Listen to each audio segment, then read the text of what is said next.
à toutes, bonjour à tous. Je vous avoue que quand je suis rentré tout à l'heure, là, je me suis senti à la maison, quoi. C'était chaud, c'était chaleureux. Je me suis dit, avec le froid qu'il y a dehors, là, quand on est dans l'atmosphère, ça fait quelque chose quand même. En tout cas, gloire à Dieu. Père, nous te rendons grâce et nous te disons merci. Merci Abba Père pour cette journée. Merci Abba Père pour le souffle de vie. Merci parce que ce matin encore tu renouvelles tes grâces et tes bontés en chacun d'entre nous. Merci Seigneur parce que dans cette saison hivernale, Père, tu t'es trouvé des personnes qui ont décidé, Père, de faire changer l'atmosphère par leur joie. Tu t'es trouvé des personnes qui ont décidé, Père, de transformer l'atmosphère dans laquelle ils sont, Seigneur, par leur cœur. La parole déclare, soyez toujours joyeux, Père. Et nous sommes contents ce matin, Père, d'être dans ta présence, Seigneur. Réellement, ce n'est pas un acquis, c'est vraiment une grâce d'être là. Alors, Père, merci. Merci parce que tu inspires les paroles de nos bouches et les pensées de nos cœurs, Seigneur. Père, nous ne comptons que sur toi. Chacun d'entre nous à notre niveau. Tu nous connais individuellement, Seigneur. Et nous ne comptons que sur toi, Père. Je ne compte que sur toi. Mes frères ici ne comptent que sur toi. Personne ne compte sur un homme ici, Seigneur. Non, Père. C'est une grâce, Seigneur, et un privilège d'être utilisé par toi. Mais Père, la vérité, c'est que c'est toi que nous voulons entendre ce matin. C'est ta voix que nous voulons entendre ce matin. Alors, Père, s'il te plaît, parle-nous. Parle-nous au travers de mon frère, de ma soeur, Seigneur. Parle-nous au travers de nos acclamations, de nos cris de joie, Seigneur. Parle-nous au travers, Seigneur, de notre joie, de notre paix, Seigneur. Parle-nous. Parle-nous. Alors, Saint-Esprit, s'il te plaît.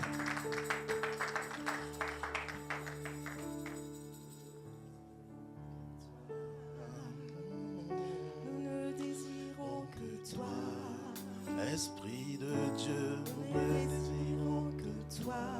Cher Paraclet, nous ne désirons que toi. Ô source de vie, nous ne désirons que toi. Toi notre capacité, nous ne désirons que toi qui es notre force, nous ne désirons que toi qui fais au travers de nous. nous ne désirons que toi.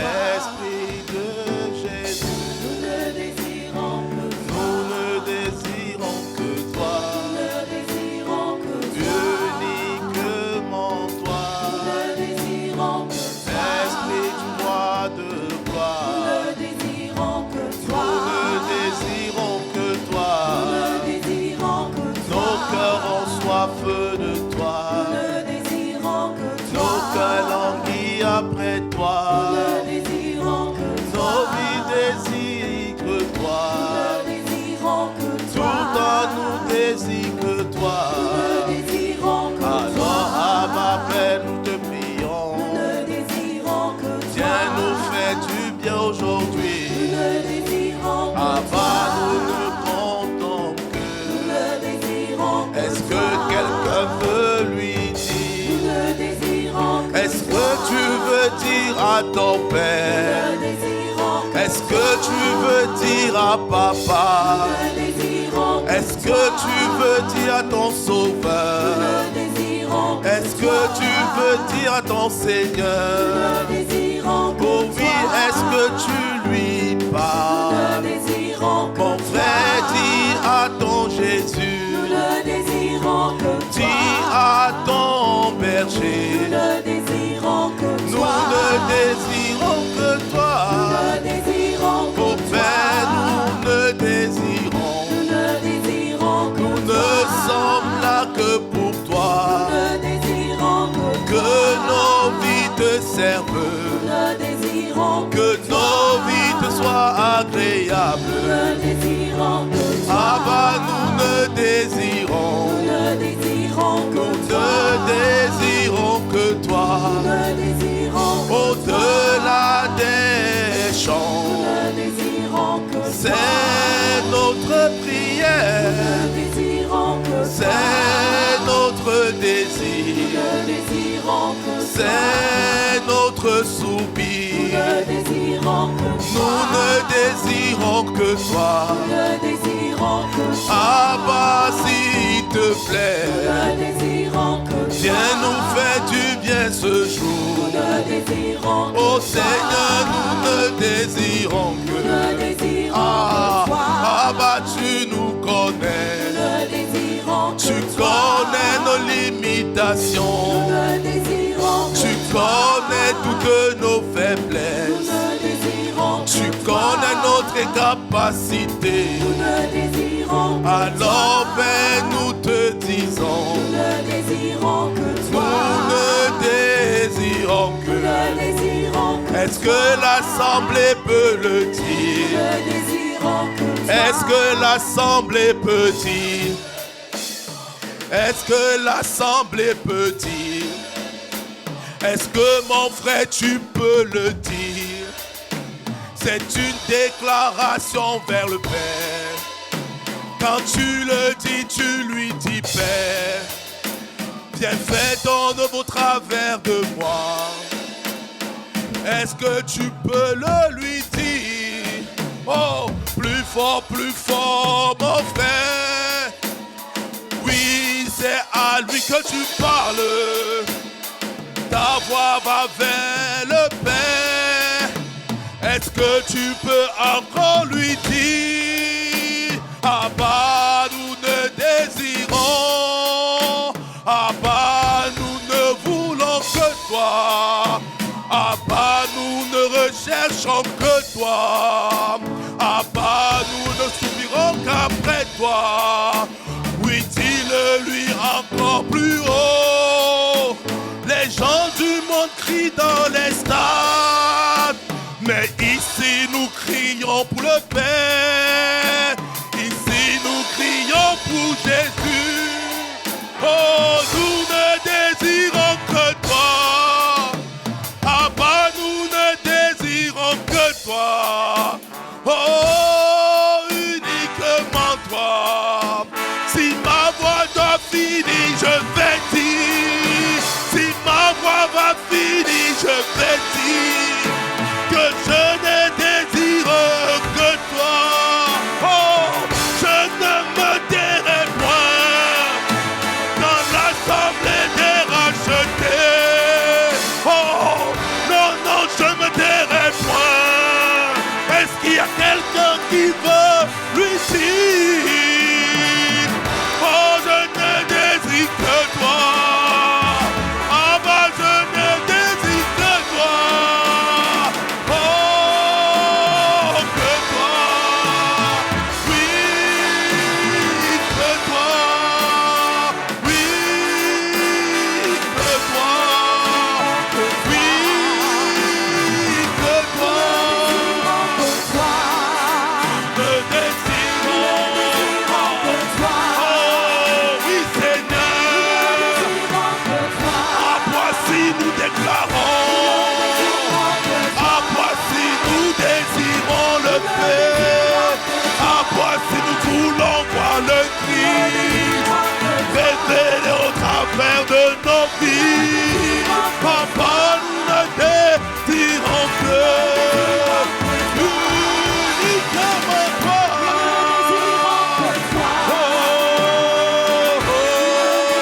Ah, Père, cette parole, c'est pour toi ce matin. Ah, ma Père, c'est pour toi que nous disons cela. C'est pour toi, Seigneur. Nous voulons que le Seigneur monte un parfum d'adoration pour le roi de gloire. Nous voulons que le Seigneur monte un parfum de reconnaissance pour le désirons de toi. Oh, ah, ma Père. Oui, ah, ma Père. Oh, Seigneur, nous déclarons. Nous ne désirons que toi et personne d'autre. Oh, allez, Bassata, et Télébassata, Télébo, Iparé, Kataraba. Oh, dans cette atmosphère, l'Esprit de Dieu te déploie. Dans cette atmosphère, l'Esprit de Dieu te déploie. Dans cette atmosphère, l'Esprit de Dieu te déploie. Malé, Kabasakate, il se déploie dans les rangées, il se déploie dans les vies. Oh Père, par ton esprit, viens nous toucher ce matin, viens nous saisir ce matin, viens nous embraser ce matin. Nous ne désirons que toi. Et Palé, Kata, et Pakata. Oh, nous ne désirons que toi. Nous ne désirons que toi. C'est notre prière ce matin.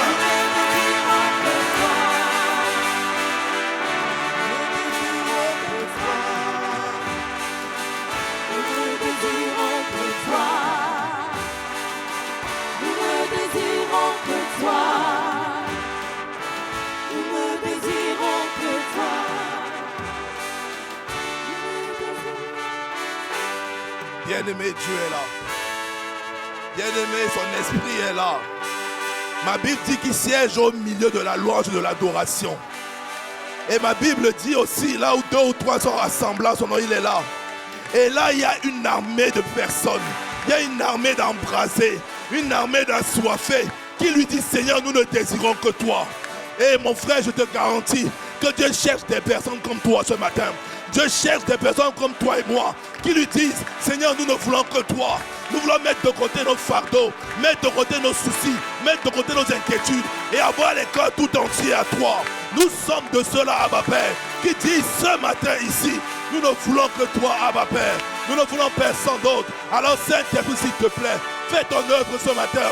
Déploie-toi dans les rangées. Touche les cœurs là maintenant. Touche les vies là maintenant, Père. Restaure les cœurs. Abba Père, maintenant, maintenant. Père, parce que tu es là. Et lorsque tu es là, tu fais toute la différence. S'il te plaît, Saint-Esprit de Dieu, manifeste ton règne en ce lieu. Manifeste ton règne en ce lieu. Mare kabasakate et parakate. Oh Saint-Esprit de Dieu, déploie-toi, déploie-toi, déploie-toi, déploie-toi, déploie-toi. Oh,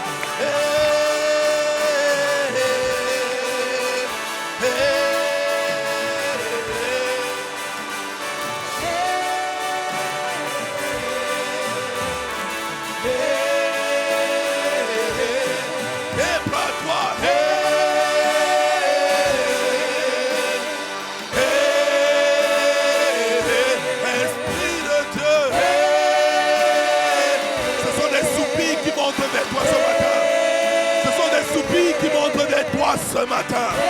Oh Saint-Esprit, ce sont des soupirs qui montent vers toi. Reçois nos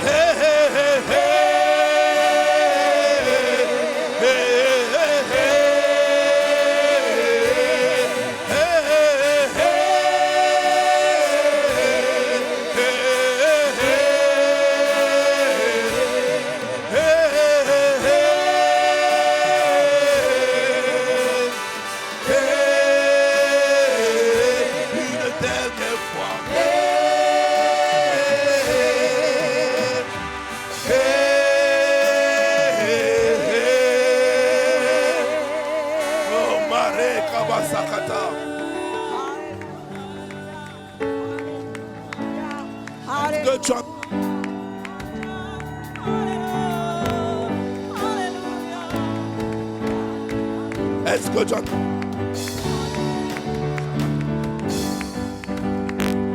Allez, est-ce que tu es en train d'acclamer le Seigneur, mon frère?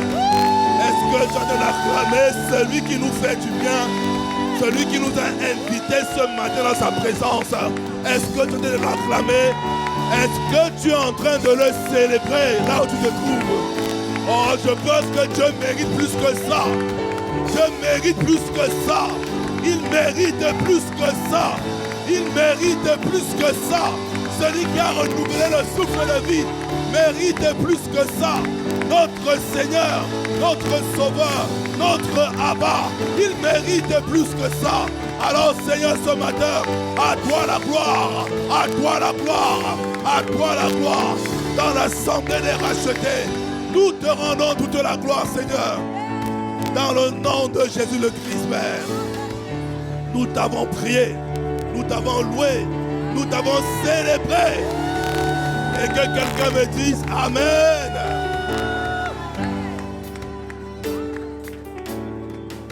Amen, amen, amen. Merci Seigneur. Rebonjour, bonjour à toutes, bonjour à tous. Bienvenue à Pâques Centre Chrétien, église de Boissy. Amen. Vous et moi, nous sommes au bon endroit, au bon moment, dans la bonne saison, à la bonne période. Quelqu'un me dise Amen. Amen. Dans cette attitude, je vais juste vous inviter pendant 1 minute simplement à élever la voix et à rendre grâce à Dieu le Père pour son serviteur, l'apôtre Ivan, le visionnaire de la famille Pâques Centre Chrétien de cette mission.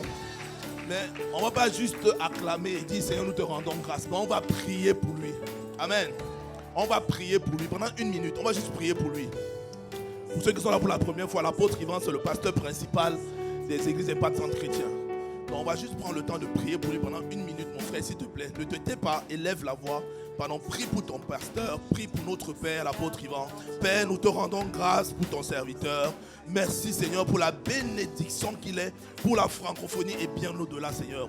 Nous sommes infiniment reconnaissants Seigneur pour ce que tu fais dans nos vies au travers de lui. Merci Seigneur pour le Moïse que tu as planté dans nos vies. Merci Seigneur pour le sacrifice.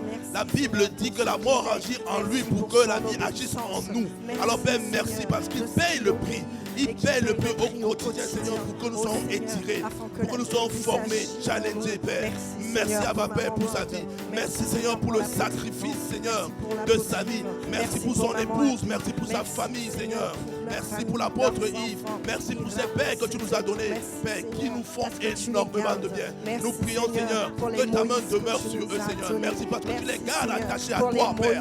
Merci parce que, Seigneur, quelles que soient les attaques, les flèches, les afflictions, Père, ils sont protégés dans le creux de ta main, Père. Toute œuvre, toute arme forgée contre eux, Père, nous déclarons ce matin que cela est nul et sans effet. Dans le nom de Jésus le Christ, Père. Merci parce qu'ils sont divinement protégés, recouverts par le sang de Jésus. Seigneur, merci.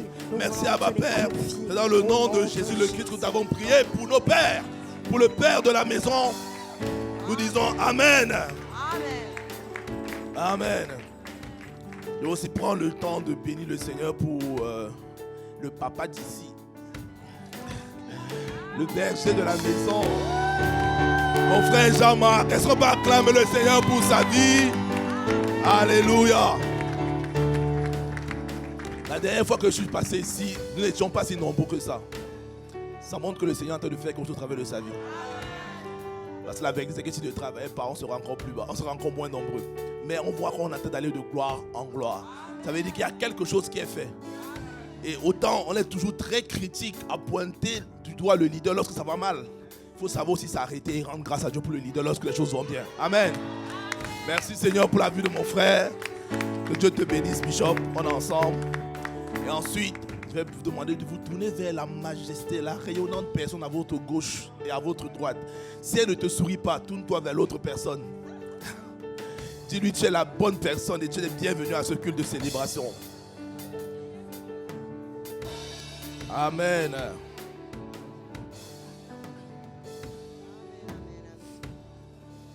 Alléluia. Merci.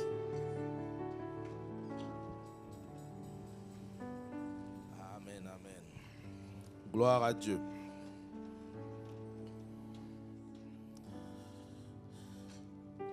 Ok, nous y sommes. Donc, bien aimé, ça fait quelques semaines déjà, par la grâce de Dieu, que le Seigneur nous fait voyager dans une nouvelle dimension. Vous savez, avec Dieu, on va de gloire en gloire. À chaque fois que Dieu fait quelque chose, il fait quelque chose de plus glorieux que ce qu'il a fait précédemment. Amen. Si tu es d'accord avec ça, dis Amen. Bon, ce matin, j'ai besoin de vous. Donc, déjà, ce qu'il avait dit, parfois, ça va faire aïe. Mais j'ai besoin de vous quand même. Si ça fait aïe, tu dis aïe. Si ça fait du bien, tu dis alors, voilà. Tu soupires comme quelqu'un qui est content d'avoir aussi une parole qui lui a fait du bien. Voilà. Donc, j'ai besoin de toi. Crois-moi, j'ai besoin de toi. Amen. Donc, je disais, ça fait quelques semaines maintenant que le Seigneur nous amène au travers de son serviteur dans un voyage. Et il y a quoi, environ 2 mois, je crois de cela, il nous a parlé du cœur. Qui se souvient de ça? Amen. Je crois que malgré le fait qu'il y a des pasteurs qui passent ici, que AP Jean-Marc prêche, vous connectez quand même à l'église, mais de temps en temps. Vous réécoutez quand même. Bon, si vous ne réécoutez pas, s'il vous plaît, il faut vous connecter de temps, même pas de temps en temps, au moins une fois par semaine, pour voir ce qui se passe à la Cité Royale. Amen. C'est toujours important d'être connecté à la source principale. C'est vrai que nous sommes des amplificateurs, mais parfois c'est bien aussi d'aller se connecter à la source principale et recevoir directement ce qui a été dit là-bas. Amen. Donc, il nous a parlé du cœur. Et il nous a dit que le cœur n'était pas forcément. On ne parlait pas du cœur physique, mais on parlait plutôt du cœur intérieur. On a dit que c'était l'homme intérieur de chacun d'entre nous. Et que le cœur était un organe très, très, très important, autant naturellement que spirituellement. Naturellement, le cœur, il est positionné dans la cage thoracique parce qu'il est protégé par tout ce qui se trouve autour. De même, sur le plan spirituel, ton cœur est très important et il est de ta responsabilité de le protéger. Quelqu'un dise ma responsabilité. La Bible nous dit dans Proverbe 4, verset 23, la version Osterwald, il dit garde ton cœur plus que toute autre chose qu'on garde. J'aime bien cette version. Car c'est de lui que procèdent les sources de la vie. Donc, la Bible dit garde ton cœur plus que toute autre chose qu'on garde. Beaucoup d'entre nous gardent nos téléphones très précieusement. Surtout les hommes, bon, c'est pas ici, hein. Il n'y a pas ça ici. Les gens qui ont beaucoup de dossiers. Dès que madame voit le téléphone, oh, tout de suite il a pris son téléphone. Non, il a mis 25 codes. Il a mis le scan rétinien, le digit code, il a mis le graphisme, il a mis un truc à 4 chiffres. Parce qu'il ne faut pas qu'on trouve tout ce qu'il y a dans son téléphone. D'autres gardent leurs bijoux, c'est tellement spécial dans un coffre caché dans une maison et tout. Et là d'où je viens souvent, je me rappelle quand j'étais petit, ma grand-mère, elle prenait souvent ses sous, elle mettait dans une enveloppe, dans un petit portefeuille et cachait encore à l'intérieur. Tout ça, c'est tellement précieux pour elle. Et Dieu nous dit de garder nos cœurs plus que toute autre chose qu'on garde. Car c'est de lui que viennent les sources de la vie. Donc mon frère, tu ne peux plus dire aujourd'hui que non, je suis en colère parce qu'on m'a fait quelque chose. Et c'est pas la bonne personne. Attendez. Venons ici. Tu ne peux plus dire aujourd'hui, ma soeur, que non, franchement, ça fait des mois. Elle là, je ne veux plus la sentir. Après ce qu'elle m'a fait là, non, c'est pas possible. Tu ne peux plus dire ça. Tu es censé avoir gardé ton cœur. Bon, merci. Vous êtes avec moi, merci. Ce côté-ci, tonton Steven et sa clique, je ne sais pas ce qu'ils font, mais bon, on va voir. Donc, chacun d'entre nous doit être responsable. Et c'est notre responsabilité. Après avoir parlé du cœur, il nous a mis dans une courte série, il nous a parlé de la nourriture solide. J'aime bien illustrer ça en disant que le cœur, c'est comme le verre, ou c'est comme cette bouteille, et la nourriture solide, c'est comme l'eau qu'on a à l'intérieur. Pardon. La nourriture solide, c'est comme l'eau qu'on a à l'intérieur. Amen. Donc, il nous a d'abord parlé du cœur, qui est comme la bouteille, et il nous a dit après, la nourriture solide, c'est ce qu'on a dans le cœur, ce qui vient remplir nos cœurs. Et il nous a dit que c'est bien le lait. Pour ceux qui ont déjà eu des enfants, ou ceux qui ont eu des enfants, ou ceux qui ont gardé des enfants, pendant les 6 premiers mois, on donne du lait, c'est nécessaire. Mais après un moment, on passe à quelque chose de plus solide. Il y a des purées. Moi, j'ai vu ça chez moi. C'est même bon, hein, d'ailleurs. Moi, je goûte souvent ça, c'est pas mal. Ah, mais toi, tu ne goûtes pas la nourriture de tes enfants, c'est bien. Gloire à Dieu pour ta vie. Laisse-nous goûter, je te garantis que c'est bon. En tout cas, c'est bon au palais. Le reste, je ne sais pas. Donc, il nous a dit qu'après un certain moment, il faut passer à la nourriture solide. Et la nourriture solide, on a dit que c'était tout ce qui ne concernait pas ta propre personne. Ça veut dire, bon, on va toujours parler des mêmes sujets, bon, ma voiture, mon mariage, mon travail, toutes ces choses qui tournent autour de toi, c'était du lait. Mais qu'il est temps qu'aujourd'hui, l'Église, nous, qu'on passe à une autre dimension. C'est-à-dire à des choses qui sont chères au cœur de Dieu. C'est ce qu'on appelle la nourriture solide. Et une des choses qu'on a dit, c'était la nourriture solide, c'est ce que Dieu veut. C'est la volonté de Dieu. C'est le fardeau de Dieu. Amen. Donc aujourd'hui, comme la Bible dit dans, je crois que c'est dans c'est 1 Jean 3, verset 2. La Bible dit, il persévérait dans l'enseignement des apôtres, dans la communion fraternelle et dans la fraction du pain, dans les prières. Moi, je vais faire ce qu'ils ont dit. Il persévérait dans l'enseignement des apôtres. Donc, je vais persévérer dans l'enseignement des pères. Donc, si tu t'attendais à voir quelque chose de spécial aujourd'hui, je suis désolé. Moi, je fonctionne selon ce que la Bible dit. Donc, je vais persévérer dans ce que les pères ont commencé à dire. Donc, on va encore parler de nourriture solide. Quelqu'un comme... Merci, alléluia. Oh, vraiment, le soutien, ça fait du bien. Donc, Hébreux 5, verset 12 à 14 dit, vous, en effet, depuis longtemps, devriez être des maîtres. Vous avez encore besoin qu'on vous enseigne les premiers rudiments des oracles de Dieu. Vous en êtes venus à avoir besoin de lait et non d'une nourriture solide. Continue s'il te plaît. Quiconque est au lait n'a pas l'expérience de la parole de justice, car il est un enfant. Stop. Bien-aimé, on dit quiconque est au lait n'a pas l'expérience de la parole de justice, car il est un enfant. Mais souviens-toi que la Bible nous dit que aussi longtemps que l'héritier reste un enfant, il est placé sous le tuteur, il est placé sous un tuteur, sur la tutelle d'un tuteur. Et Dieu ne veut pas que nous restions enfants. Dieu veut qu'on passe à la dimension de fils. Amen. Dieu veut qu'on puisse grandir. C'est pour ça qu'il y a la suite qui est importante. Mais la nourriture solide est pour les hommes faits, pour ceux dont le jugement est exercé à l'usage, à discerner ce qui est bien et ce qui est mal. Dieu veut que chacun d'entre nous, qu'on soit apte aujourd'hui à discerner ce qui est bien et ce qui est mal. C'est pour ça que nous avons la nourriture solide. Et croyez-moi mes frères, mes sœurs, on est dans une saison où il faut discerner. Tout est bizarre de nos jours. Rien n'est fait pour rien. Rien n'est fait pour rien. C'est ma femme qui a toujours regardé les signes partout où elle marche. Elle va dire, ça ils ont fait un signe ici. On va regarder un film, elle va dire, ça ils ont un signe ici. Bon, moi je prêche beaucoup avec ma femme, donc vraiment. Et, donc soyez fortifiés. Donc elle va toujours voir des signes. On regarde un film, elle va dire non. Ah, tu as vu le signe ici. Moi j'ai regardé le film simplement, je n'ai pas vu une histoire de signe. Bon. Gloire à Dieu. Donc, vous savez, le monde est tellement spécial de nos jours que dans tout ce qui est fait, on essaie de nous balancer des petites informations, des petits messages. Il est important qu'on soit aguerri à discerner le bien et le mal. C'est pour ça qu'il est important pour chacun de nous de manger la nourriture solide. Parce que tu dois pouvoir discerner que ce qu'on m'a donné là, ce qui a l'air d'être trop beau, en fait, derrière ça, il y a quelque chose de spécial qui n'est pas forcément agréable pour moi. Et je dois faire attention. Amen. Le verset 14 de la version de Hébreux 5, verset 14, la version Bible du semeur dit, on n'avait pas ça les frères, désolé.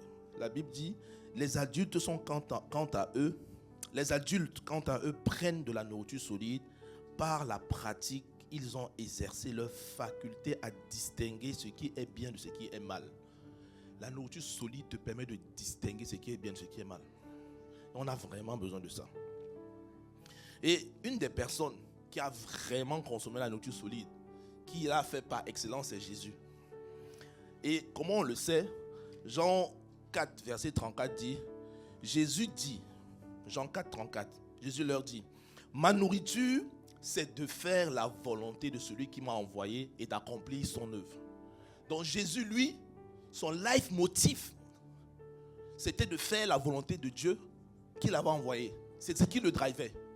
Il voulait que faire ça. C'était ça sa nourriture. Donc quand on pensait à McDo, KFC ou autre, lui il pensait à faire la volonté de Dieu qu'il a envoyé.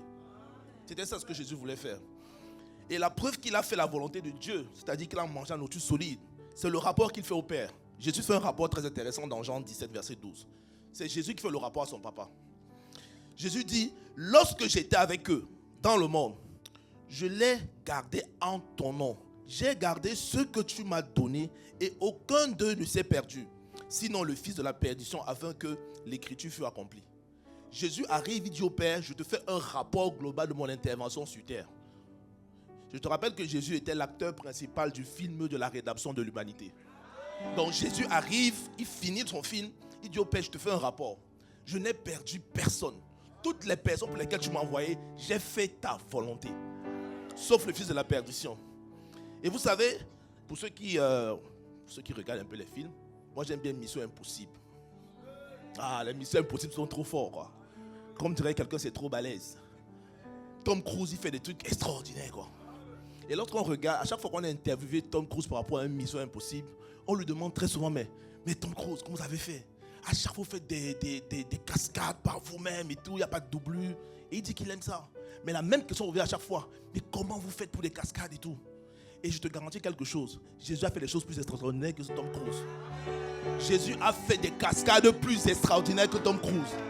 Ah non, tu n'es pas... Tom Cruise n'a jamais marché sur l'eau dans Mission Impossible. Tom Cruise n'a jamais guéri un aveugle dans Mission Impossible. Tom Cruise a toujours besoin d'un gadget. Jésus n'avait pas besoin de gadget. C'était lui-même la solution. Jésus a fait des choses plus balèzes que Tom Cruise. Et en théorie, lorsque les disciples qui ont marché avec Jésus ont vu ce que Jésus faisait, ils auraient pu demander à Jésus, mais Jésus, dis-nous un peu, comment tu fais pour faire des choses balèzes comme ça, quoi? Ce que tu as pu faire, comment tu as fait? Mais ils n'ont pas dit ça. Quand ils ont vu Jésus, ils ont dit à Jésus, mais Jésus, dis-nous un peu, comment tu fais pour prier? C'est bizarre quand même. En théorie, il devrait quand même dire, Jésus, vu tout ce que tu as fait, mais comment tu fais pour faire tout ça? Ils disent non, Seigneur, apprends-nous à prier. Donc les disciples avaient discerné que au-delà de tout ce que Jésus a pu faire, qui est vraiment amazing, la prière était la clé. Ils avaient discerné que la prière était la clé. Et c'est pour ça que ce matin, je vais te parler, je vais te dire le titre de mon message. Fais de la prière ton alimentation de base. Ah oui. Quelque part dans un pays là-bas, on fait du riz, l'alimentation de base. Ou du foufou, l'alimentation de base. Ou du couscous. Mais s'il te plaît, toi aujourd'hui, toi et moi, décidons de faire de la prière notre alimentation de base. Quelqu'un dise amen. Et mon verset se trouve dans 1 Timothée 2, versets 1 à 4. La Bible nous dit, ça c'est Paul qui parle, j'exhorte donc avant toute chose à faire des prières, des supplications, des requêtes, des actions de grâce pour tous les hommes, pour les rois et pour ceux qui sont élevés en dignité, afin que nous menions une vie paisible et tranquille en toute piété et honnêteté. Cela est bon et agréable devant Dieu notre Sauveur, qui veut que tous les hommes soient sauvés et parviennent à la connaissance de la vérité. Amen. Dieu veut que tous les hommes soient sauvés et qu'ils parviennent à la connaissance de la vérité. Bien-aimés, la première partie de ce verset, lorsque je l'ai résumé en quelques termes, la Bible nous dit dans 1 Timothée 2, versets 1 à 4, je l'ai résumé, Dieu dit Paul dit qu'il exhorte donc tous les hommes à faire des prières, des supplications, jusqu'à la fin. Et il dit à la fin que cela est agréable à notre Dieu. Ça veut dire que ce verset biblique-là est quelque chose qui est cher à Dieu. La fin du verset dit cela est agréable à Dieu. Ça veut dire que c'est quelque chose quelque chose pour laquelle Dieu a vraiment de l'importance, quoi. Et dedans on te dit priez pour les hommes, priez pour les rois, que les hommes soient sauvés. Donc tu comprends que pour Dieu, ces différents éléments-là sont importants. Ce sont des fardeaux que Dieu a dans son cœur. Et lorsqu'on regarde Jésus, il avait une vie de prière. Jésus priait à tout temps. Jésus a prié le jour de son baptême. Pour beaucoup d'entre nous, quand on nous a baptisés, on voulait simplement arriver dans l'eau, bloup, et ressortir. Yes! On allait manger après. Bon, nous on était à Boissy. Les amis étaient là, on prenait des photos et tout. Mais Jésus, le jour de son baptême, a prié. Luc 3, 21 dit, tout le peuple se faisait baptiser. Jésus fut aussi baptisé et pendant qu'il priait, le ciel s'ouvrit. Donc Jésus, pendant son baptême, était en train de prier. Jésus priait après les miracles. Très souvent, après les miracles, on dit, Seigneur, nous te rendons grâce et tout, et puis on va profiter de ce qui s'est passé. Jésus, lui, après les miracles, il priait. Luc 5, verset 15 à 16. La régie, vous n'avez pas ça, ne vous inquiétez pas. Sa renommée se répandait de plus en plus et les gens venaient en foule pour l'entendre et pour être guéris de leur maladie. Et lui, il se retirait dans les déserts et priait. Donc là où tout le monde s'attendait à ce que Jésus soit là en train de profiter aussi des miracles, de ce qui s'est passé, Jésus lui se retirait pour aller prier. Jésus priait même avant de choisir ses disciples. Il priait avant de communiquer une révélation. Jésus priait avant d'enseigner. Luc 11, verset 1. La Bible dit, Jésus priait un jour en un certain lieu. Lorsqu'il lui a achevé, un de ses disciples lui dit, Seigneur, enseigne-nous à prier comme Jean l'a enseigné à ses disciples. Donc avant même de venir enseigner, Jésus priait. Même sur la croix, Jésus a prié. Tu vois la dimension de prière du bonhomme, mais bon. La dimension de prière de notre Seigneur. Il priait même sur la croix. À la croix, la Bible nous a dit dans Luc 23, il dit, Père, pardonne-leur. Il prie même sur la croix pendant qu'il est en train de souffrir. Mon frère, la Bible nous révèle que c'est une chose de connaître la volonté de Dieu. Parce que Jésus, qui est venu sur la terre, il savait ce qu'il avait à faire. Il savait qu'il venait être l'acteur principal du film de la rédemption de l'humanité. Il savait. C'est une chose de savoir ce qu'on a à faire, mais c'est une autre chose de la faire. La vérité, c'est que beaucoup d'entre nous, on sait ce qu'on doit faire. On sait qu'on doit faire du sport. Mais combien de personnes ont commencé les abonnements et ne sont jamais partis? Moi, je lève les mains. Je pouvais lever aussi les jambes et tout. J'ai dû interrompre certains. On sait qu'on doit limiter le sucre. Mais combien, quand ils voient la bouteille de coca, ils oublient cette conviction-là, ils se tournent vers la bouteille de coca. On sait qu'on ne doit pas manger à une certaine heure. Mais il y a certains ici à 22 heures, ils démarrent leur voiture pour aller au fast-food du coin. On sait beaucoup de choses qu'on ne doit pas faire. Oui, tu fais bien de dire, hey, on sait beaucoup de choses qu'on ne doit pas faire. Mais la vérité, c'est qu'on ne le fait pas. Donc c'est bien de savoir, mais c'est une autre chose de faire. Amen. Et c'est triste parce que Josué 1,8 dit que ce livre de la loi ne s'éloigne point de ta bouche, je paraphrase, mais dit le jour et nuit. Et il dit à la fin, car tu auras du succès dans tes entreprises. C'est alors que tu réussiras. Ça veut dire que tu as la clé pour réussir. On nous a donné la clé pour réussir. Donc, en théorie, toute personne qui a la BIBLE ne peut pas échouer. En théorie. Ne peut pas échouer parce qu'il sait ce qu'il a à faire. Pour réussir, il faut faire Josué 1,8. Mais combien le font alors? Aïe. Combien le font? Jésus aussi, il savait qu'il avait été envoyé pour un rôle précis. Mais lorsque le moment est venu, c'était chaud. C'était chaud. À Gethsémani, c'était chaud. Ma Bible dit que Jésus a dû prier. Il a dû prier avec insistance. Et la grâce que Jésus avait, c'est que Jésus avait déjà cette habitude de prier au quotidien. Jésus avait déjà commencé à faire de la prière son alimentation de base. Donc, pour lui, c'était certes difficile, mais c'était une routine qu'il connaissait déjà. Jésus a dû prier avec insistance. Il a prié tellement que c'était difficile au point où il a demandé à Dieu, Seigneur, si c'est possible, que cette coupe-là s'éloigne de moi. Et là où Jésus nous donne une belle leçon, c'est qu'il continue la phrase à côté. Il dit, pas toutefois, pas ma volonté, mais ta volonté. Pas ma volonté, mais ta volonté. C'est dur, c'est difficile, mais Seigneur, s'il te plaît, que ta volonté se fasse, pas la mienne. Et c'est ça qui a aidé Jésus. La Bible dit, lorsqu'il a dit ça, un ange est venu le fortifier. Et sa sueur est devenue des grumeaux de sang. Et c'est là que Jésus a gagné la bataille de la volonté. Et cette bataille, elle l'a gagnée pour toi et pour moi. Ça veut dire qu'aujourd'hui, tu as la capacité de faire tout ce que tu vas faire. Tu ne peux plus dire, je n'y arrive pas. Parce qu'au travers de la prière insistante, persistante de Jésus dans le jardin de Gethsémani, il t'a transféré cette capacité-là. Il m'a transféré cette capacité. Donc, le frère qui disait avant, c'est chaud, je n'arrive pas à aller au sport parce que c'est compliqué. Frère, ça c'était avant. Maintenant que je viens de te rappeler ce que tu savais déjà, tu sais ce qu'il te reste à faire pour demain. Ah non, mais on est ensemble. Amen.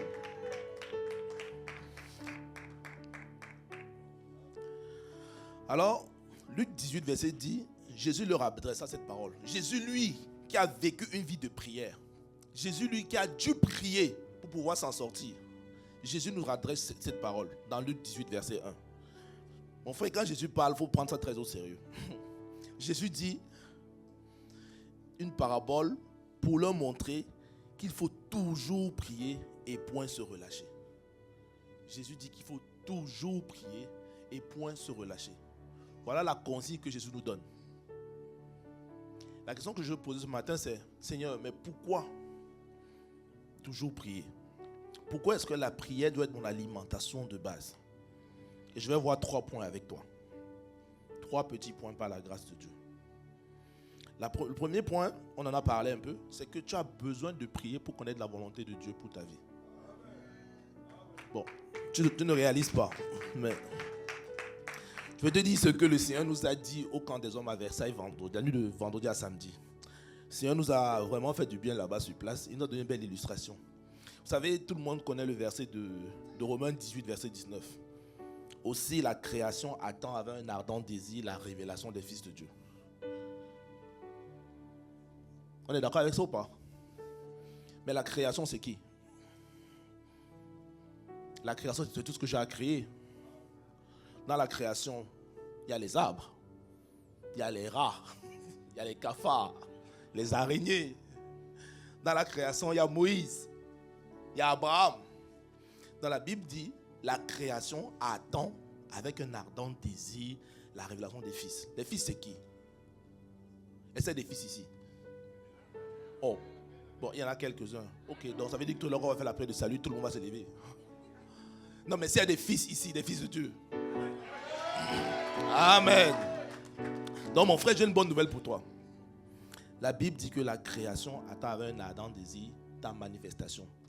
Donc, ça veut dire qu'autant les rats, les cafards et tout attendent, autant Abraham, Moïse attend. Abraham, c'est le père de la foi. Donc, Abraham attend. Moïse attend. Et quand tu connais l'histoire de Moïse, tu vois ce que Moïse a fait.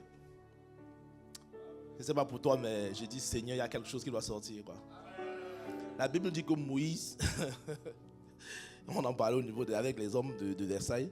Vous savez, Moïse, il est né, il a été recueilli par la fille de Pharaon, grandi comme un prince égyptien et tout. Et plus tard, il va aider le peuple qui est en captivité. Et il se comporte d'une certaine façon, mais on le vire. Donc le peuple le chasse parce qu'il a tué quelqu'un. Et quand il part, Moïse va dans le désert. Et là-bas, subitement, quelqu'un qui a été élevé dans le palais de Pharaon devient bègue. Parce que la Bible dit qu'il était bègue. Mais la question que je me suis posée, et on s'est posé ça à la veillée des hommes, c'est, mais il a quand même été élevé chez Pharaon. C'est un prince. On parle quand même du plus grand empire de l'époque. Je pense quand même qu'il y avait quand même des professeurs de langue là-bas. Moïse faisait quand même des discours. Je ne sais pas pour vous, mais moi j'ai vu le prince d'Égypte avec mes enfants. Bon, c'est un dessin animé, c'est vrai. Mais Moïse avait quand même l'air en forme. Hein. Il n'avait pas l'air d'un gars qui est bègue.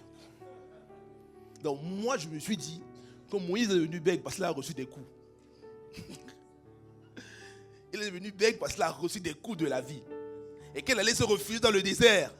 Il est resté là-bas longtemps.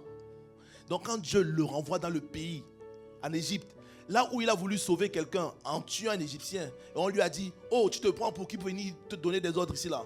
Il s'est souvenu de tout ce qu'il avait subi. Il a dit que, moi reparti là-bas. Après ce qu'ils m'ont fait, non Seigneur, moi la langue là, elle ne parle pas bien. Non, c'est chaud, je ne peux pas. Mais Dieu lui a demandé de partir. Je te fais l'histoire courte. Moïse il est arrivé là-bas, devant Pharaon. Tu te rappelles que Pharaon, c'était le plus grand empire de l'époque.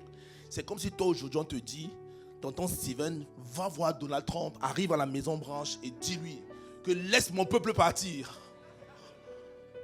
Ah oui, va voir Donald Trump, arrive à la Maison Blanche et dis-lui laisse mon peuple partir. Je ne sais pas pour toi, mais quand tu vas réfléchir, déjà je dois arriver aux États-Unis, New York, c'est où ça, New York, la Maison Blanche, à Washington. Je dois arriver à Washington et quand je vais arriver à la Maison Blanche, d'abord le système de sécurité. Quand je vais simplement dire pourquoi je suis là, on va peut-être me dégager quoi. Mais Moïse n'a pas tremblé. Moïse s'est levé, il est parti. C'est de ce Moïse-là dont on parle, qui va voir Pharaon et dit à l'homme le plus puissant de l'époque que Dieu a dit laisse son peuple partir. Et la Bible dit que Moïse qui est de la création, qui a pu faire ça, les miracles qu'on a vus, il attend ta manifestation. Moïse reste là, il attend ta manifestation. Donc Moïse attend que Moïse est là avec Paul. Paul est de la création, n'est-ce pas? Donc Moïse avec Paul, il dit non, frère, il y a une nouvelle race qui arrive là. Ce sont les fils de Dieu. Ça va être du lourd avec eux. C'est ceux qui vont faire un carnage là-bas. Non, le diable va souffrir avec eux quoi. Donc il est là, il dit Paul, attendons. Il y a les fils de Dieu qui arrivent et ils attendent. Quand tu vois ce que Paul a fait. Donc tu as Paul, tu as Moïse, tu as Daniel qui était capable d'entrer dans le feu et dire que roi, que mon Dieu me sauve ou pas. Moi là, je ne fléchis pas les genoux. Donc tu as tous ces héros-là qui disent non. On attend la manifestation du fils que tu es.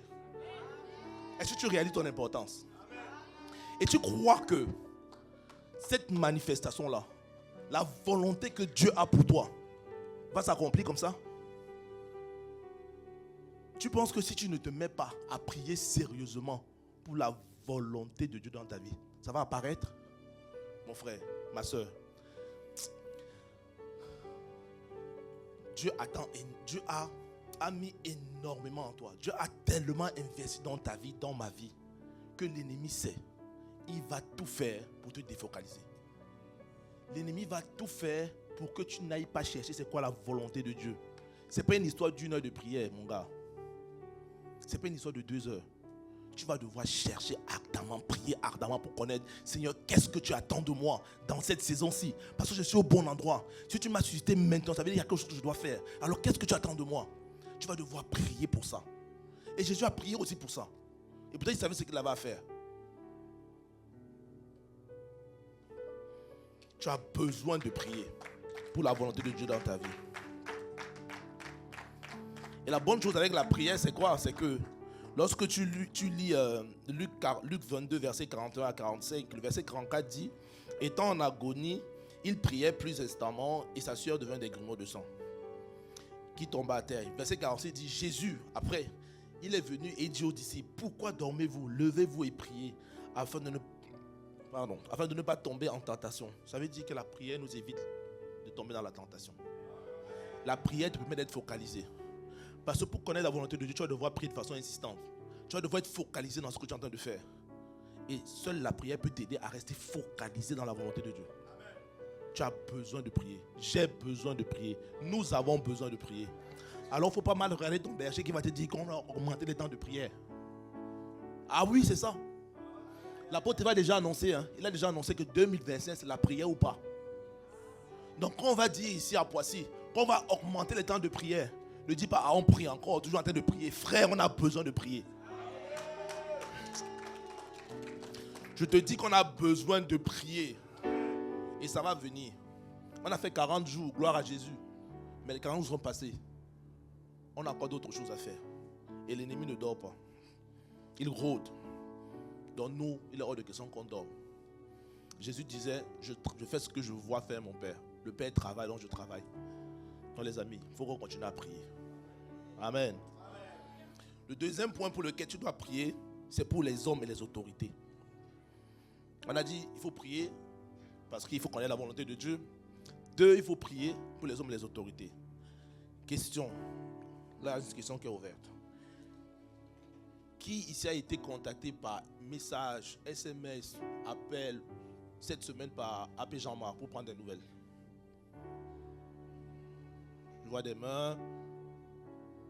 Visiter, même dans sa famille d'impact, je vois des mains. Ok, gloire à Dieu. Bon. Question. Tonton Jean-Marc, qui t'a envoyé un SMS cette semaine pour demander comment tu vas? Quelqu'un a envoyé un SMS à son berger cette semaine, son autorité, pour demander comment il va? Non, j'ai un bras. Ah, j'ai un bras. Ok. En esprit. J'ai un bras. Dieu demande de prier pour les autorités. Dieu demande de prier pour les autorités. Les amis, c'est du sérieux. La personne qui est ciblée d'abord, c'est l'autorité. Si on coupe la tête, le reste du corps se balade comme ça, c'est fini. Et Aaron et Hur avaient compris ça.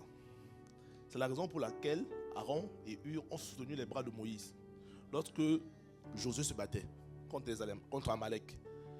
Aaron et Hur ont supporté les bras de Moïse parce qu'ils ont compris que lorsque Moïse avait les bras levés, le peuple gagnait le combat. On a besoin de prier pour les autorités. Ils ne vont pas le dire. Ils ne vous diront pas prier pour moi. Mais les amis, s'il vous plaît, je vous supplie, priez pour vos autorités. Je ne parle pas seulement du berger, de l'église. On est dans des villes. On a un maire à Poissy, aux alentours. On a des préfets aux alentours. On a intérêt à prier pour eux.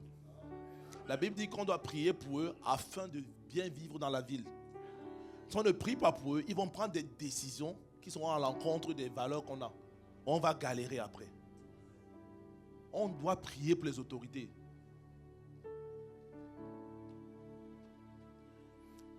Il faut qu'on sorte de cette dimension de chrétiens qui sont là pour critiquer tout le temps. Non, ça se fait mal dans la ville, on ne fait pas ceci, on ne prend pas les bonnes lois et tout. Qu'est-ce que tu as prié pour les autorités? Qu'est-ce que tu as prié pour l'équipe de la mairie, afin qu'ils prennent les bonnes décisions? Qu'est-ce que tu as intercédé pour eux? Qu'est-ce que tu as pris une nuit de prière pour dire que non, cette fois-ci, je n'intercède pas pour ma femme, pour mes enfants ou pour mon travail, non. Je prie aujourd'hui pour le maire et son équipe. Qu'est-ce que tu l'as fait? Mais tu es le premier à te plaindre, n'est-ce pas? Arrête ça. Dis à ton voisin, arrête ça. Arrête de te plaindre si tu ne pries pas. Je dis arrête de te plaindre si tu ne pries pas. Voilà. Si tu n'aimes pas ce que j'ai dit, c'est ton problème. Je finis, je sors. Voilà. On doit prier pour les autorités. Et le verset 1 Timothée 2, verset 1 dit: j'exhorte donc avant toute chose à faire des prières et des supplications, des requêtes et des actions de grâce pour tous les hommes. Ce n'est pas que les autorités. Les autorités viennent après. Mais il dit aussi pour tous les hommes. Et la dimension dans laquelle nous sommes aujourd'hui, mon frère, quand Dieu demande de prier pour tous les hommes, moi, le conseil que je peux te donner ce matin, c'est de prier afin que l'amour reste dans nos cœurs. Parce que la Bible dit que vers la fin des temps, l'amour du plus grand va se refroidir. Parce qu'on aura subi des coups, les faux prophètes, les escroqueries, les mensonges. Tout ça là va venir à chaque fois essayer de baisser l'intensité de l'amour dans nos cœurs, afin que l'amour s'éteigne. Mais je prie que par la grâce de Dieu, alors que tu comprends cette parole, ton amour ne s'éteindra pas au nom de Jésus. Tu dois prier pour les hommes. Les hommes ont besoin d'être portés dans la prière. Tu dois prier pour que l'amour continue à être le carburant qui les embrase. Moi, cette semaine, non, c'était la semaine dernière. Bon, c'était juste un trop-plein. Mais il y a quelques années, oui, peut-être une année déjà, j'ai une très bonne amie qui a perdu son mari. Et elle m'a fait la remarque suivante. Elle m'a dit, oui, Alain, tu m'avais appelé tout le temps, c'était bien, c'était super et tout. Mais en aucun cas, tu n'es passé à l'hôpital.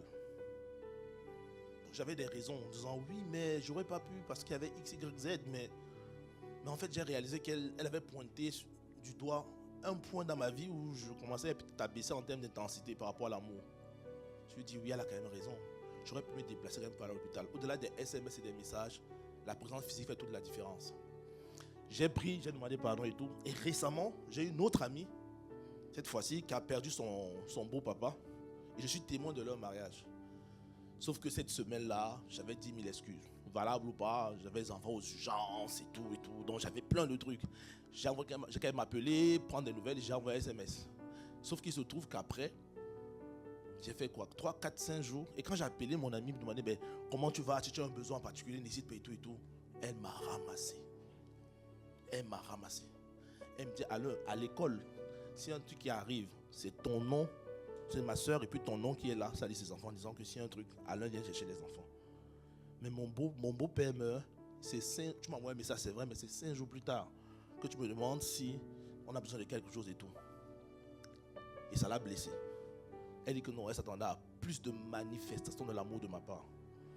Sur le coup, j'avoue que j'ai été choqué. Pas choqué dans le sens où mes frères les exagèrent quand même. Mais j'ai dit, Seigneur, ça fait 2 fois. Purée, on m'a fait la remarque il y a peut-être 1 an. Et là, on me fait la même remarque. Quand j'ai raccroché avec elle, j'ai pris le téléphone, j'ai appelé son mari qui se trouve actuellement au Cameroun. Et j'ai appelé son mari, demandé pardon. Et j'ai pleuré au téléphone. J'ai dit, mon frère, pardonne-moi. Ça fait 5 jours. Ils sont musulmans à la base, donc ils enterrent du jour au lendemain, donc ils ne traînent pas. Mais j'ai appelé pour demander pardon. J'ai dit, ça fait 5 jours. Tu es parti le même jour. Et je ne t'ai pas appelé. Je demande pardon. Et je me suis mis à pleurer au téléphone. Il était tellement choqué qu'il a appelé sa femme pour gronder sa femme. Il dit, tu as fait pleurer Alain. Qu'est-ce qui s'est passé? Mais en fait, j'ai pleuré parce que j'ai dit, Seigneur, s'il te plaît. Ça fait 2 fois qu'on me fait la remarque. Et peut-être 3e fois aussi. Peut-être ma femme m'a fait la remarque une fois sur un autre truc. Mais là, j'avais ces 2 fois-là à l'esprit. Seigneur. Et tu dis, et le verset qui m'est venu, c'est l'amour du plus grand homme se refroidira. J'ai dit, purée. Seigneur, s'il te plaît, accorde-moi la grâce de ne pas être de ceux-là qui banalisent ces petites choses. Parce que c'est des petites choses aujourd'hui. Tu n'es pas présent 1 fois, 2 fois. Après, tu entres dans une routine. C'est vrai, il y a l'activité. Tu es pasteur, tu as les entretiens, tu as ça à faire, ta famille, tes enfants et tout. Toutefois, quand même, je pense que même si les enfants dorment, tu peux sortir, aller rendre visite et revenir. Tu peux t'organiser avec ton épouse ou avec ton conjoint. Mais je n'ai pas fait tout ça. Et ça m'a touché. J'ai dit, Seigneur, pardon. Accorde-moi la grâce de manifester plus d'amour. Les amis, que Dieu nous accorde la grâce de discerner. Il y a des petits détails comme ça qu'on peut négliger, mais qui sont importants pour les autres, qui sont des alarmes parfois que le Seigneur met pour attirer notre attention, pour dire que, hé, mon frère, mon fils, warning, là il y a quelque chose qui se passe. S'il te plaît, ressaisis-toi.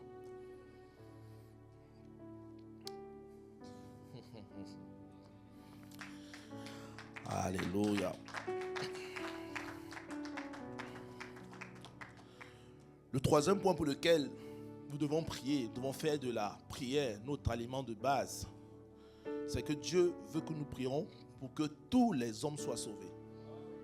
C'est ce qu'il dit dans Timothée au verset, je crois, 4. Il dit, il veut que tous les hommes parviennent à la connaissance de la vérité. Dieu veut que tous les hommes soient sauvés. Et En disant ça, ce qu'il veut dire littéralement, c'est qu'il voudrait qu'il y ait plus de gagnants d'âmes. Je bénis Dieu pour ceux qui sont sortis hier, samedi. Je sais que tous les samedis, vous sortez par la grâce de Dieu. J'ai vu les photos. Bon, je vous suis aussi sur les réseaux. Donc, j'ai les WhatsApp statuts de certains. Quand il y a des choses dehors, je vois ce qui se passe. Donc, je bénis Dieu pour ceux qui sont sortis. Gloire à Dieu. Mais les amis, il y a une clé que vous faites déjà, je crois, mais je vais quand même insister dessus. C'est l'apôtre Yves qui le dit. C'est bien de sortir, mais il faut prier avant de sortir. C'est pour ça que la prière doit être ton aliment de base. Tu dois prier avant de sortir. Parce que les hommes sont réclamés. Ils sont réclamés. Et tu dois d'abord les détacher dans la prière. Tu dois lier l'esprit qui les tenait dans la prière avant de partir. Si tu vas sans prier, mon gars, il est toujours esclave.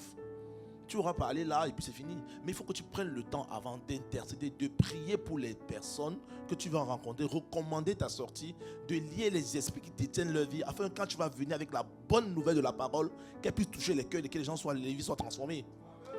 Il est important pour chacun d'entre nous de prier. Et lorsqu'on parle d'évangélisation, c'est pas simplement sortir. C'est pas simplement sortir, c'est vrai. Tout le monde ne peut pas sortir chaque jour. Mais je lui dis, même notre langage doit être évangélisé. Ça se dit? On doit avoir un langage évangélisateur. je m'explique. J'ai eu, c'est mon épouse qui a attiré mon attention cette semaine par rapport, je crois que c'est cette semaine, par rapport à ça. Et je l'avais expérimenté déjà il y a quelques semaines au travail. C'était pendant Halloween, j'avais mon N+1 qui était là et il expliquait. Il me demandait en réunion, oui, mais alors aujourd'hui c'est Halloween, qu'est-ce que tu as prévu, distribuer les bonbons et tout. Et je lui dis que non, ça fait partie de mes valeurs, donc je ne ferai pas Halloween. Il me dit, ok, d'accord. Non, c'est quoi l'évangile? Non, c'est juste une sorte de valeur. Moi, je n'y crois pas du tout, je crois pas aux morts, je ne célèbre pas les morts, et voilà. Moi, je célèbre la vie. Et il y avait le N+2 qui était dans le bureau. On était 3.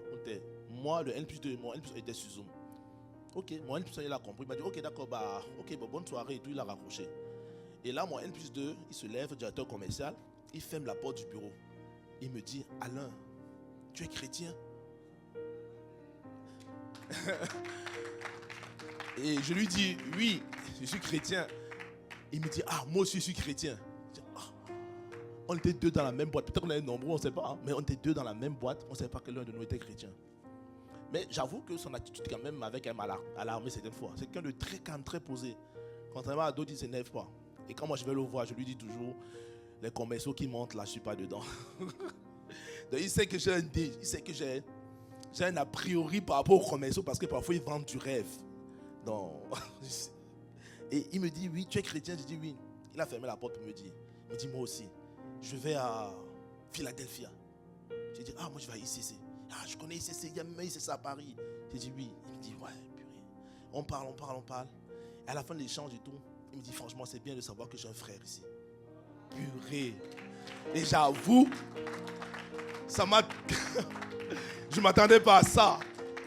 Et je me suis dit, fort heureusement, j'ai toujours été carré par rapport à ce que je dis. Parce que j'étais un peu compliqué. Je pense qu'il aurait dit, mais tu es quelqu'un de chrétien parce que quand je vois comment tu te comportes au bureau, alors c'est compliqué. Hein? Et ça m'a alarmé. Et j'ai réalisé qu'au travers de notre attitude, en fait, on peut évangéliser. Et cette semaine, mon épouse, la semaine qui vient de s'écouler, mon épouse a eu la même chose au travail. Elle était en faisant un bilan avec son chef et tout. Et pendant qu'elle faisait le point avec son chef, elle finit. Et son chef lui pose la question, est-ce que tu es chrétienne? Elle répond oui. Vraie chrétienne. Pas chrétienne du jugement, je me suis vraiment à fond. Et elle demande pourquoi. Il dit parce qu'en fait dans ta façon de parler, tu dis toujours gloire à Dieu, merci Seigneur. Et elle dit, pardon, je n'avais pas réalisé. Donc au quotidien, quand elle passe son temps à dire au travail, c'est gloire à Dieu, merci Seigneur. On lui fait un compliment et tout. Gloire à Dieu, merci Seigneur et tout. Et son chef, au fil de l'eau, il a remarqué, mais elle a toujours une attitude différente des autres. Elle dit, les gloires à Dieu. Elle dit, merci Seigneur. Et il se trouve que sa fille aussi, lui il est catholique, et sa fille est dans une démarche de chercher Dieu. Donc, entendre mon épouse lui dire qu'elle est chrétienne, ça l'a un peu rassuré. Et il lui a dit, en fait, ma fille aussi, elle commence à chercher Dieu. Elle a commencé à poser des questions par rapport à Dieu et tout. Elle a exhorté comme elle pouvait l'exhorter. Mais tu vois, c'est ce que j'appelle aussi de l'évangélisation. Ton langage doit être évangélisateur. Ton attitude doit être évangélisateur. Tout toi doit évangéliser en fait. Oui, tu n'es peut-être pas sorti cette semaine, mais quand tu parles, est-ce qu'on a envie de savoir qui est ton Dieu? Ou bien on est en train de dire, purée, c'est encore une WESH de plus. Wesh. Est-ce que c'est ce qu'on a encore envie de dire? Non, sérieux. Est-ce que tu donnes envie? Est-ce que ta façon de faire donne envie? Les amis, évangéliser, c'est aussi ça. C'est aussi ça. Et chacun d'entre nous doit le faire. Ça ne doit pas être une histoire sporadique, les amis. Ça doit être le quotidien. C'est le...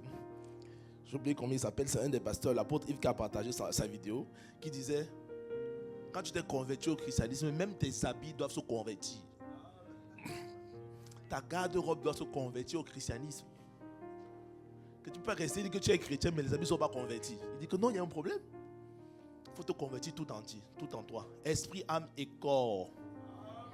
Ah oui, parce que tu es tripartite, tu avais oublié. Tu dis, oh moi je donne ma vie à Jésus, mon esprit est sauvé. Et l'âme et le corps, on fait quoi avec? Non, mon corps il fait tout ce que je veux. Non. Tu es tripartite, esprit, âme et corps. Tout doit être converti. Amen. Et tout doit servir à gagner des âmes. Donc s'il te plaît, ne pars pas à l'école ou au travail blesser les gens avec ton âme qui est blessée. Restaure ton âme et viens avec une âme restaurée pour restaurer tes collègues aussi. Qu'au travers de toi, des collègues trouvent quelqu'un qui les restaure, qui les écoute, qui les challenge, qui les amène à se sentir mieux. Que tu sois une source de consolation pour tes collègues. Au nom et non quelqu'un qui cause des migraines. Et un point important, c'est que vous savez, quand Dieu nous demande de prier afin que les âmes soient sauvées, c'est tout à notre avantage. Parce que parfois, ce qu'on oublie, c'est que quand Dieu nous demande quelque chose, c'est pour notre bien. Regarde ce que 1 Corinthiens dit. Tu peux afficher le verset. 1 Corinthiens 9, verset 16. 1 Corinthiens 9, verset 16 dit, si j'annonce l'évangile, ce n'est pas pour moi un sujet de gloire. Ça, c'est Paul qui parlait. Car la nécessité m'en a imposé. Et, tu dis la suite, et,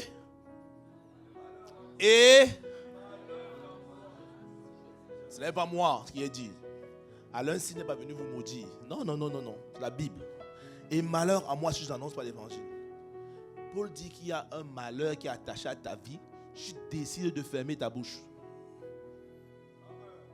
Paul dit qu'il y a un malheur qui est attaché à ta vie. Si malgré les différentes relances, la pression que le Saint-Esprit met à son serviteur, l'apôtre Yvon, qui nous parle tout le temps de sortir évangéliser, de faire des choses avec des FI, de faire des événements d'évangélisation, de parler à nos voisins, à nos familles, d'ouvrir les familles d'impact.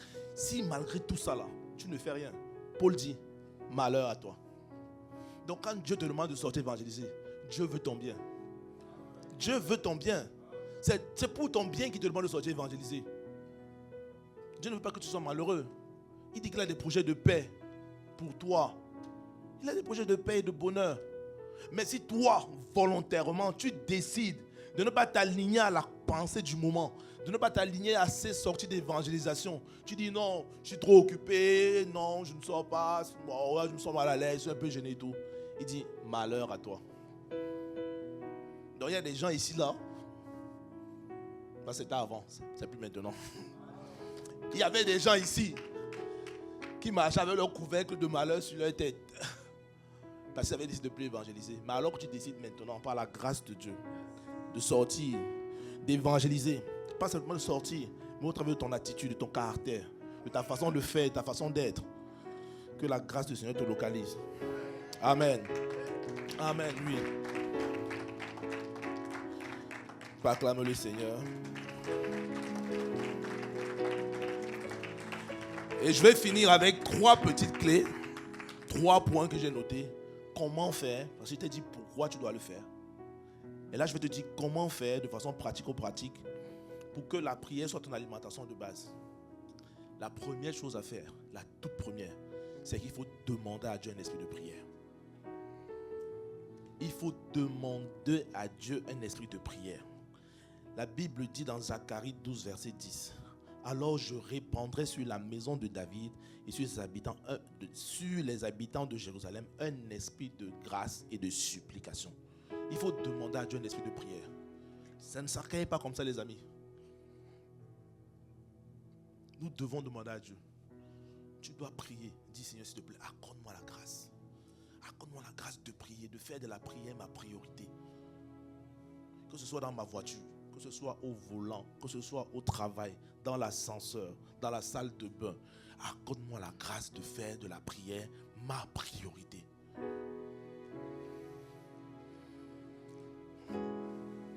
La deuxième chose que tu dois décider de faire, décide, si tu veux que la prière soit ton aliment de base, décide d'obéir à la parole. Ah oui, les amis. Prière sans parole, ça n'existe pas. On ne prie pas à quelqu'un, on prie sur la base de la parole. Décide d'obéir à la parole. 1 Thessaloniciens 5, verset 16 à 18 dit: soyez toujours joyeux. C'est pour ça que tout à l'heure j'étais joyeux que je suis entré ici. C'était rempli de joie. L'atmosphère était chaude, franchement. Soyez toujours joyeux. Priez sans cesse. Priez sans cesse. Dieu demande de prier sans cesse, les amis. Obéissons à cette parole. Prions sans cesse. Et le troisième point, c'est juste un tips. Décide de donner la dîme de ta journée en prière. Une journée à 24 heures. Décide que quand tu auras fait le bilan de la fin de la journée, tu auras prié au moins 2h40 minutes. Ça peut être en esprit. Ça peut être des temps où tu as pris. Mais il faudrait quand tu t'assois à la fin de la journée, que tu aies cumulé tes 2h40. Pour nous qui sommes beaucoup en voiture, c'est facile parfois. Parce que moi, quand je roule, je parle en langue. Ça m'arrange beaucoup. Vu que je fais 1 heure de trajet, aller 1 heure retour, je peux capitaliser 2 heures. Ça marche beaucoup. Mais toi qui es dans les transports en commun, toi qui prends le métro, la plupart d'entre nous, on a les casques, les écouteurs. Ou de regarder Netflix. Ou de regarder TikTok, qui est pour les totos. Pardon, je ne parle pas de toi. Je ne parle pas de toi. Oh. Je parle du voisin qui ne te regarde pas. Nous, on regarde TikTok et tout. Que ça te serve à évangéliser, c'est tout. Défiler sur Insta pour rien. Non, mon frère. Ne perds pas des heures à faire ça. Prie. Prie. Connais-toi des temps de prière. Prie. Et fais ça. Décide pendant 21 jours de donner la dîme de la journée en prière. Vous savez, les scientifiques nous ont montré que lorsque tu veux qu'une habitude reste, fais-la pendant 21 jours. Et moi, pendant plus de 21 jours d'ailleurs, pendant une saison de ma vie, j'avais 3 temps de prière sur mon téléphone. J'avais le matin, j'avais le midi, j'avais le soir. Et je me souviens, parfois, j'oubliais mon téléphone au travail à midi. Et quand je revenais, j'avais mes clients, mes collègues qui me disaient: alors, il y a midi prière qui a sonné. Parce que c'était une alarme. C'était midi prière. Donc, quand j'oubliais mon téléphone, là, peut-être je suis en train de faire autre chose, le temps de revenir, ça sonne. Ça sonnait vraiment, ça sonnait. Et là, tu venais un collègue qui venait éteindre alors, il y a midi prière qui a sonné. Je disais: ah oui, c'est mon temps de prière du midi. Ah, ok, d'accord. Et je partais prier dans la voiture. Donne-toi des tips comme ça. Mets-toi des alarmes qui vont t'aider à arriver à ton objectif. Ça ne se fait pas par la volonté, par la pensée. Il faut être intentionnel, mes amis. Il faut être intentionnel. On ne décide pas de prier puis on prie. Non. Crois-moi, l'ennemi va tout faire pour que tu ne pries pas. C'est quand tu vas vouloir prier que tu vas voir que ta femme va t'appeler pour te parler d'un problème qui lui tient à cœur. Ah bah oui. Et quand tu vas lui dire que chérie, je dois prier, elle va te dire que donc tu ne considères pas mes besoins. Donc tu as intérêt à prier avant, de telle sorte que Dieu dispose de l'atmosphère qu'elle t'appelle seulement à la fin de ta prière. Ou que Dieu dispose de son cœur. Quand tu lui dis que chérie, elle doit aller prier, qu'elle te dise qu'il va d'abord prier, on en reparle après. Ah oui mon gars, c'est comme ça. Au travail, c'est quand tu vas vouloir aller prier que les collègues vont t'inviter pour aller manger au resto. Bah oui, ils vont te dire on va manger. C'est quand tu vas vouloir aller prier. Il y a toujours des situations. L'ennemi va mettre en place des stratagèmes, des situations pour que tu ne puisses pas prier. Donc il ne faut pas te dire non, je vais prier, puis tu restes. Non, non, non, ça doit être intentionnel. Tu dois planifier les choses, les planifier dans le temps. et prends tes précautions. Moi, je me souviens, pendant un moment, à midi, je sortais automatiquement. Je mettais le casque, je sortais. Alain, j'avais le casque, je n'entends pas parce que je sais, on va te dire qu'il y a un petit déjeuner là, un collègue qui a porté des croissants et tout, alors que je suis en jeûne pour prier. Frère, il y a toujours des sollicitations comme ça. Décide d'être intentionnel dans cette affaire de prière. Amen. Tu peux acclamer le Seigneur.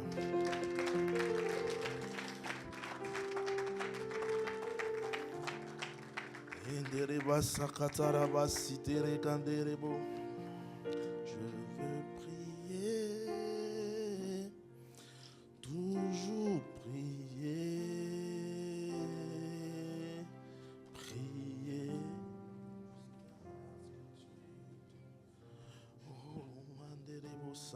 Je veux prier, Abba Père, toujours prier.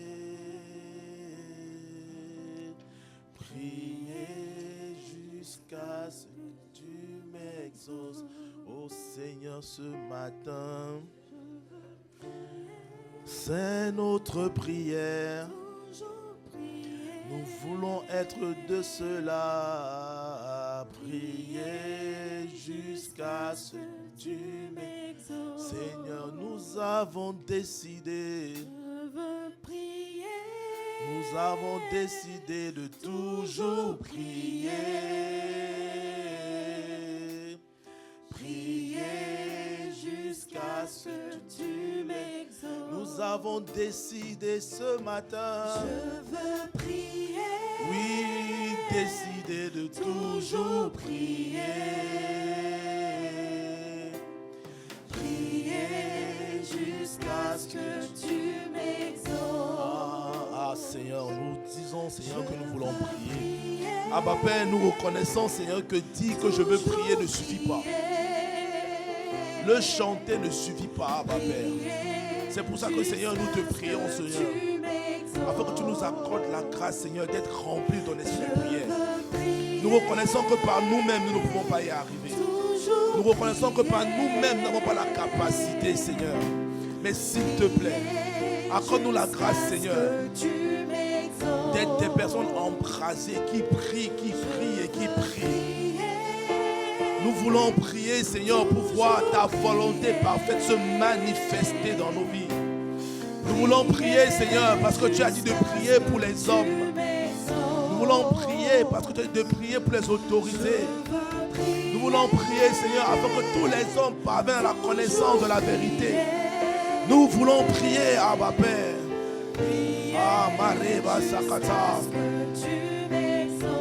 Là où tu es, mon frère, ma soeur, élève la voix et demande au Seigneur ce matin: Père, accorde-moi la grâce de prier. Accorde-moi la grâce d'être un homme et une femme de prière. Accorde-moi la grâce d'être une personne qui soupire matin, midi, soir, pour que l'esprit de prière, l'esprit de grâce et de supplication soit répandu dans tout mon être tout entier. Élève la voix et demande à Dieu: Père, dans le nom de Jésus, j'ai besoin de toi. Je reconnais que par moi-même, je n'y arriverai pas. Je reconnais que par moi-même, je n'ai pas les forces. Je reconnais que par moi-même, j'ai mis en place des stratagèmes. J'ai mis en place des méthodologies. Mais Père, je n'y arrive toujours pas. Alors Père, s'il te plaît, accorde-moi la grâce ce matin, Seigneur, d'être de ceux-là, Abba Père, qui intercèdent. D'être de ceux-là, Papa, qui prient avec ardeur, qui prient avec ferveur, qui prient, Seigneur, pour que les vies soient transformées. Qui prient, Seigneur, afin que ta volonté manifeste, Père, ne soit pas seulement de la théorie, mais que nous puissions le vivre au quotidien, Seigneur. Accorde-nous la grâce d'être de ceux-là qui prient, Seigneur, pour que les vies soient changées. Nous te supplions. Oh, élève là-bas, mon frère, s'il te plaît. Profite du laps de temps que nous avons pour dire à Dieu, s'il te plaît, déverse sur moi ton esprit de prière. Réponds sur moi ton esprit de prière. Réponds sur moi ton esprit de prière. Oh Seigneur, je reconnais que je n'y suis pas, Père. Je ne suis pas au niveau où je dois être. Alors Père, s'il te plaît, accorde-moi la grâce de monter à un autre niveau. Accorde-moi la grâce d'aller à un autre niveau. Dans la méditation, dans la prière, dans dans la parole. Accorde-moi la grâce à ma Père d'aller, Seigneur, à la dimension où la prière c'est mon repas de base, où la prière c'est mon aliment de base.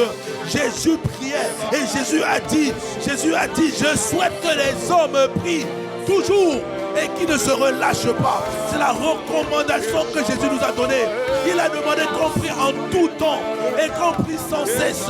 Alors Père, si Jésus l'a dit, ça veut dire c'est possible. Si Jésus l'a dit, ça veut dire c'est possible. Alors Père, s'il te plaît, là où nous sommes, localise mon frère, localise ma soeur. On a parlé de la dîme de la prière dans la journée. Mais Père, s'il te plaît, je sais qu'avec toi c'est coudé par coudé, c'est étape par étape. Peut-être que quelqu'un ne peut pas prier 1 heure, mais il peut prier 15 minutes. Peut-être que tu peux pas prier 2 heures, mais tu peux prier 30 minutes. Alors Père, s'il te plaît, accorde-nous la grâce d'aller coudé après coudé, d'aller étape après étape, Seigneur, s'il te plaît, Père. Mais ne nous laisse pas là où nous sommes. Ne nous laisse pas là où nous sommes. Ne nous laisse pas là où nous sommes, ma Père. Ne nous laisse pas là où nous sommes, Père. Oh, répands sur nous ton esprit de prière. Répands sur nous ton esprit de prière. Oh, Rebaba Sakata. Arrête côté Rebosi Pare. Et Parakata. Ah, ma Père, nous te supplions. Nous voulons être embrasés. Des personnes assoiffées de toi. Des personnes assoiffées de toi. Mais nous savons que ça se fait d'abord par la prière. C'est bien les paroles. C'est bien les déclarations. Mais tout commence par la prière. Tout commence par la prière.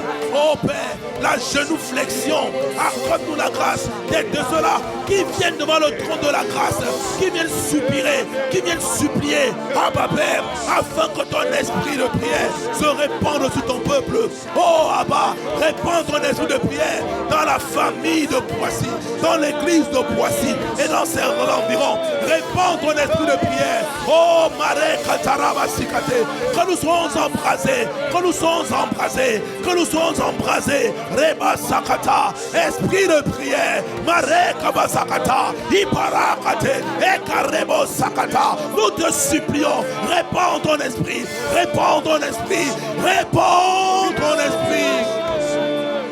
Oh, c'est notre supplication. Nous te supplions, papa. Oh, ma Bible dit que lorsque le juste crie, le Seigneur entend et il exauce. Et ce matin, Père, Église de Poissy, es-tu en train de crier après le Père? Es-tu en train de crier pour une vie de prière? Es-tu en train de prier?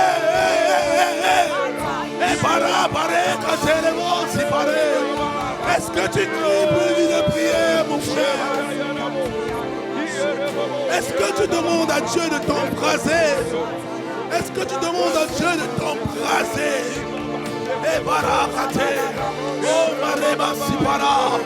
Église de Poissy, est-ce que tu demandes à Dieu? Est-ce que tu cries à Dieu? Lorsque tu cries, Dieu dit lorsque tu cries, il entend ta voix et il exauce. Maremo Sabarakate, Ipare Karabasakata, Ekaterebo Sipare.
Amen. Dans cette atmosphère, les yeux baissés, la tête baissée. Mon frère, ma soeur, tu es là pour la première fois. Ou tu es déjà venu plusieurs fois ici et tu ne connais pas Jésus. Tout à l'heure, tu as entendu dire que la création attend ardemment ta manifestation. Et tu te dis, mais moi, ma vie rame. Ma vie est compliquée. C'est qui ce Jésus? Tu n'as pas de relation véritable avec lui. Je ne l'ai jamais réellement rencontré. Alors c'est à toi que je m'adresse. À toi qui n'as jamais réellement rencontré Jésus. Tu as entendu parler de lui, c'est vrai. Tu as entendu parler de lui, c'est vrai. Tu as grandi dans un environnement religieux. Tu as eu des amis qui allaient à l'église, qui allaient à la mosquée, qui t'ont parlé d'un Dieu, d'un Dieu, d'un Dieu. Mais toi-même, tu sais, dans ton fort intérieur, que tu ne l'as jamais rencontré. Tu n'as jamais rencontré Jésus le Christ face à face. Alors s'il te plaît, si tu es là ce matin, pendant que tout le monde a les yeux baissés, la tête baissée, les yeux fermés, je te prie là où tu es, s'il te plaît, lève juste faiblement ta main. Faiblement ta main. Lève faiblement ta main, s'il te plaît. Lève faiblement ta main. Tu sais que tu ne l'as jamais rencontré. Tu sais que tu ne l'as jamais rencontré. Ce Jésus-là, c'est quelque chose de nouveau pour toi. Tu as entendu parler des dieux, mais Jésus et toi, c'est pas vraiment ça. Je vais t'inviter, toi qui as levé la main, à faire cette prière avec moi. Et l'assemblée va nous accompagner. Nous allons prier ensemble. Et tu vas répéter: Seigneur Jésus, Seigneur Jésus, viens dans ma vie.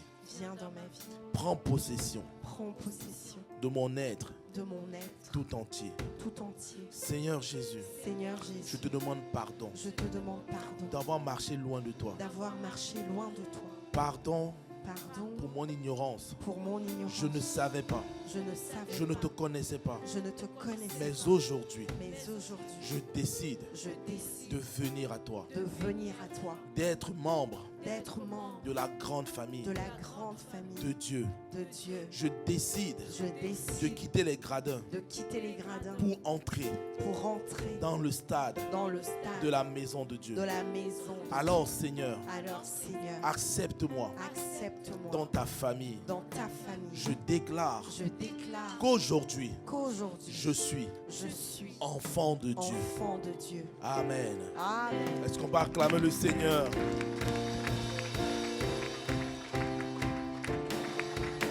Amen. Alors, toi qui as fait cette prière pour la première fois, je te demande un effort supplémentaire, s'il te plaît. S'il te plaît, un effort supplémentaire. Est-ce que tu peux venir devant, descendre les gradins, viens devant, laisse les gradins et viens devant.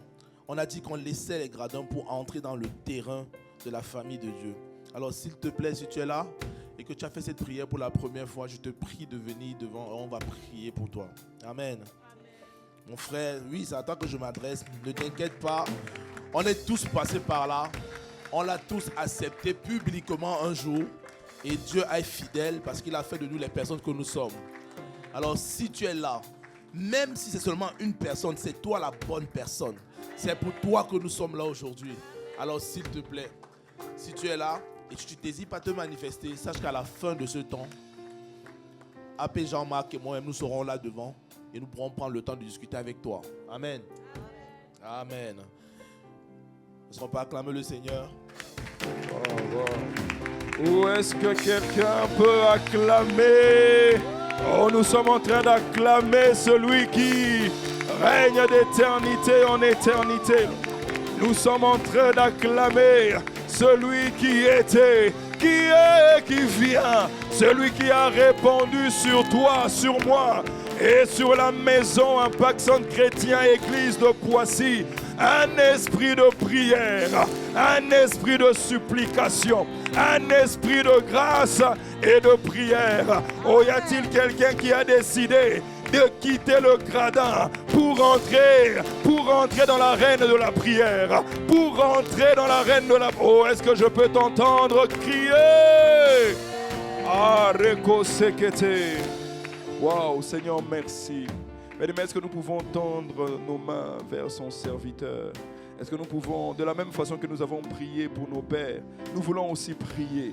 Oh bien-aimé, c'est la prière qui garde les hommes, tu sais. C'est la prière qui garde les cœurs des hommes. Alors nous allons prier afin que le Seigneur l'emmène de gloire en gloire, de profondeur en profondeur, que son cœur soit toujours trouvé agréable et qualifié devant Dieu. Est-ce que nous pouvons élever la voix? Est-ce que nous pouvons recommander l'orateur, le pasteur Alain Sille, qui nous a apporté une merveilleuse parole? Est-ce que tu peux élever la voix? Je ne t'entends pas, mon frère.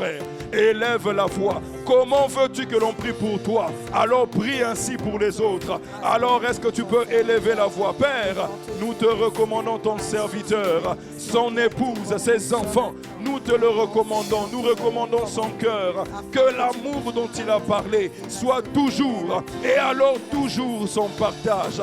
Père, nous prions afin qu'il soit toujours trouvé, comme il l'est d'ailleurs, fidèle à toi, loyal envers nos pères et mères spirituels. Père, nous prions afin que tu l'emmènes de hauteur en hauteur, de profondeur en profondeur, coudée après coudée, grâce après grâce, ferveur après ferveur, dimension après dimension. Père, merci de ce que tu le gardes dans le creux de ta main et que son cœur sera toujours au-devant de toi.